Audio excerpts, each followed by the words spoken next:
That salmon's $8 a pound, partner. You better eat it.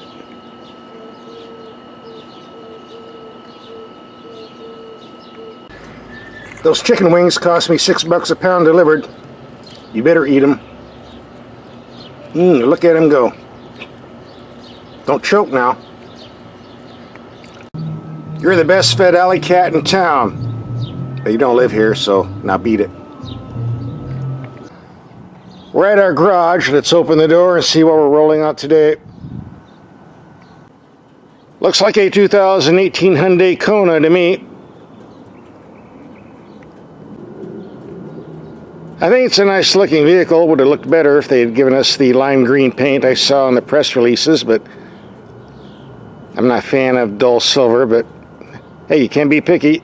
You get what you get. Here's a photo of the color I wanted, although on the screen it looks more like mustard yellow than lime green, but still cool either way. There we go. A better shade of green. So a quickie side view. Pretty decent shape from the behind. And if we zoom in, we see the emblem, the 1.6T, showing your neighbors you forked up the money for the more powerful engine and all-wheel drive, so you can take it off-road with better traction. One of the first things we do when we get a new vehicle is take the headlights out and see how the lights perform in the dark. We'll just do that right now and get it out of the way. It's dark enough, so let's take these lights out and see how they do. They look bright enough.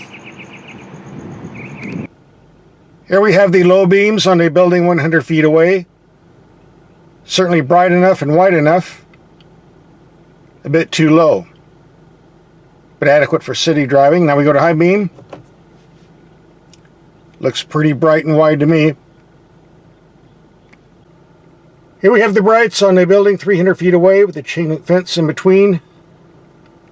Very bright, very wide, very nice. Go to low beam. Reaches out about 250 feet. Looks pretty good to me. And here we have the brights on a stop sign about 1/4 mile away.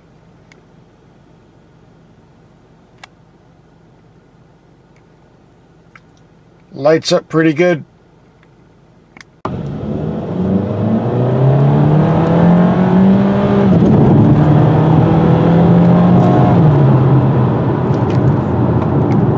And now that summer's coming out, another feature we've been doing is taking our temperature gun and seeing how these paint jobs reflect heat with different colors. I'm curious to see what this metallic silver paint does. Oops, my apology. Hyundai wanted me to make sure I did not call this silver metallic because they say the official title is Thunder Gray. See, says so right here in the paperwork. Sorry, guys. Yesterday was pretty hot, 104 degrees. Today it's a bit milder. Right now it's early morning, so only 83 degrees. Here we'll get a reading off this white paint. 102.5. Here we have a black vehicle. 120.5. Now let's zap our Thunder Gray paint. 115. No wonder it's so hot inside the cabin. The base engine is a 2-liter, putting out 147 horsepower. Hooked to a 6-speed automatic. More than adequate for delivering pizzas or taking grandma to church. But if you want to upgrade, you get this one, the 1.6 turbo, putting out a nice 175 horsepower. And hooked to a 7-speed dual clutch automatic transmission. Fuel economy, 26 in the city, 29 on the highway, 27 overall. It's kind of a narrow spread. I've been driving in heavy city traffic for the past 140 miles, so I think 25 mpg is rather impressive. If you're interested in the real-world fuel economy of this vehicle, you might want to watch the entire video because we have lots and lots of driving coming up. At least 400 miles scheduled thus far. Since we don't seem to be moving, now would be a good time to check out the interior. The government EPA rates these as 5 passengers because somehow they think we can fit 3 full-size adults in second row seating in cars of this class, and it's not going to happen. 2 adults only. 3 if you're carting chipmunks. The quality of materials and workmanship, very good. In fact, for the most part, excellent. We get a glove box with lots of interior space. But only if you take out this super thick owner's manual that you'll never read. Now we have room. An excellent gauge cluster with lots of useful information. A very simple to use climate control with 2 large knobs. An easy to use medium-sized infotainment screen. Excellent sun visors that do slide back and forth to keep the sun out of the side windows. Like so. A center console between the seats to hold my sophisticated flip-up phone. A drive mode button for normal driving or sport mode. Tells you what mode you're in on the screen here. Yeah, I know the interior's dirty, but this is the desert. We have dust storms. No nasty emails, please. The cargo space in the rear is a bit on the small side, but if you need more, you can always put the folding seat second row down. And under this floor there is a spare tire and a perfect place to hide the owner's manual and get it out of the way, which is why I put it there. Sometimes I wonder why I even bother to evaluate Hyundai interiors anymore, because they've done such a great job of copying all the good stuff from other vehicles. There's really nothing to gripe about anymore. I guess that's a good thing, right? For the second half of this video, we're going to get out of show and tell and go to driving. That's what we're here for, right? A lot of people are complaining because manufacturers are dumping V6 engines and replacing them with small turbo 4s. I see their point, but it's not a problem here. This is a very powerful engine, makes the vehicle very quick off the line, very responsive too. No complaints whatsoever. It's even in the normal mode as well as the sport mode. Yeah. This thing's potent. Very smooth and quiet too. Well, unless you're really getting it on. Perfect brakes.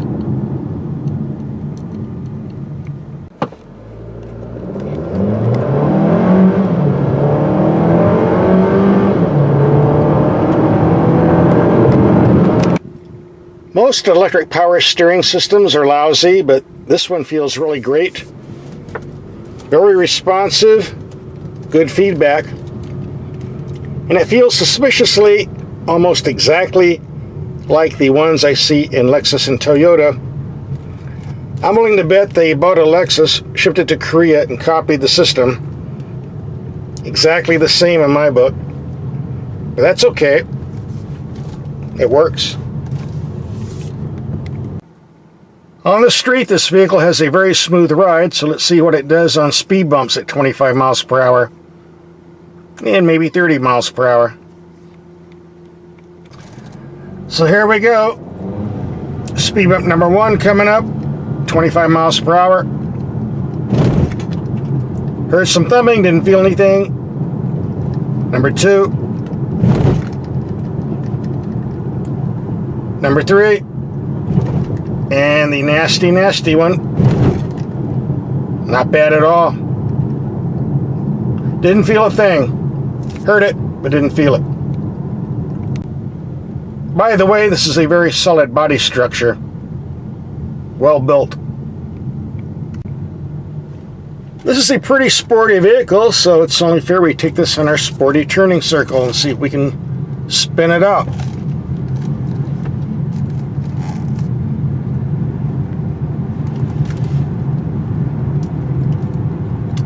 Wow, a lot of passenger cars with a sport mode and beef suspension can't go around this quick. This is very impressive.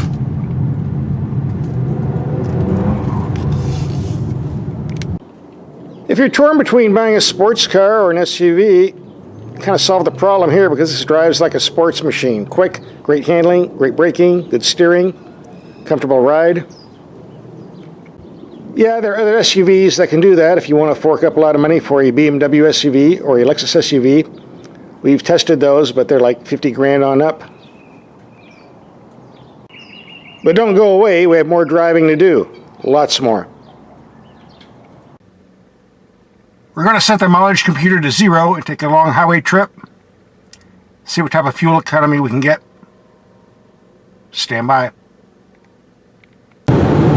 My plan is to cruise at 75 miles per hour, but we got lots of heavy traffic today. We're doing lots and lots of passing, flooring the accelerator. I don't think we're going to get a very good MPG figure at the end of this trip. If I get over 28 MPG, I'll be surprised, but we'll see. By the way, at highway speeds, the wind noise is a bit lower than I expected. The tire and suspension noise is a little bit higher than I suspected, but overall, I'm not complaining. And very good stability at high speeds, too. Not affected by crosswinds at all. We've reached the end of our freeway trip. And for the record, I wanted to do a fuel economy run by driving very slow, but I was in a hurry, so I was driving very quick. So I don't think the fuel economy figures are going to be that good, but then again, they might. Let's see what we got. Wow, not bad. 160 miles. 28.4. Not bad at all. We'll have a return trip coming up real soon, so don't go away. We'll get back to the fuel economy highway testing later, but first we're going to take this up the mountain roads and give it a good workout. We're climbing up to 6,000 feet, and this turbo engine's really pulling the weight with no problem at all. Very impressed. Also impressed with the cornering ability.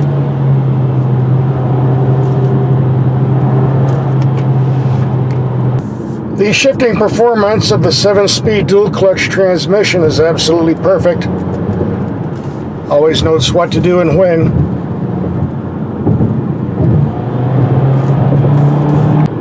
I've driven a lot of 7-speed dual clutches in expensive German cars, but the fact that Hyundai built a box that performs just as well for a lot less money shows that somebody was doing their homework and did it quite well.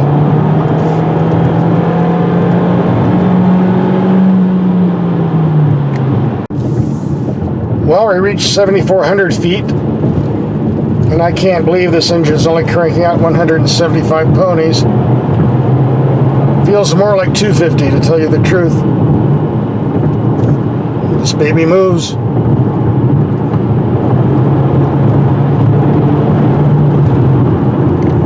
So I drove 7,500 feet up here to get something to eat because I was starving, and they're closed. Wouldn't you know it?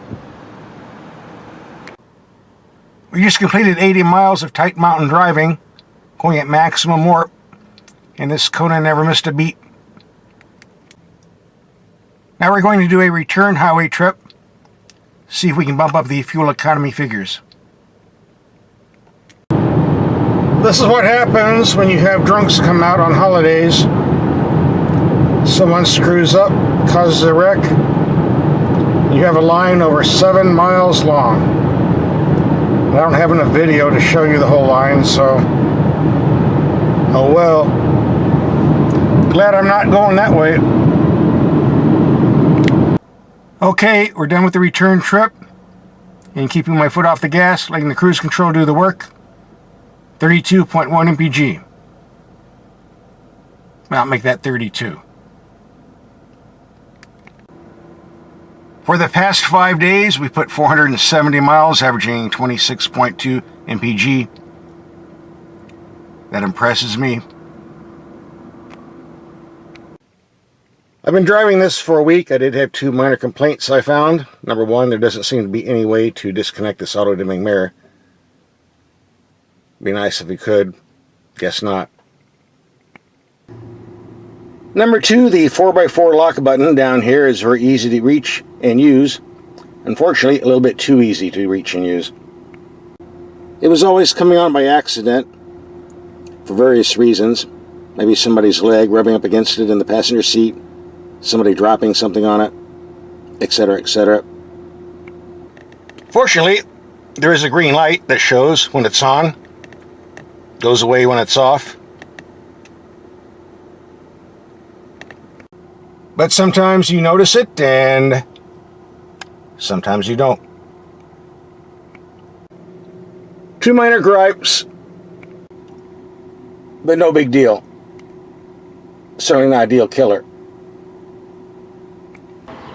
In the meantime, this is what I think of the Hyundai Kona overall. The factory person who was in charge of the Kona project certainly knew what he was doing, or her, as the case may be. There are plenty of compact SUVs out there that will deliver the daily function of going to and from. Very few that are as fun to drive as this. If you like driving and want a performance SUV, you don't have to fork up money for a fancy German rig. Just buy this and it'll keep you happy. And for a lot less money. Here are some links to other performance SUVs we've driven lately. Just click and watch. Say goodbye, YouTube.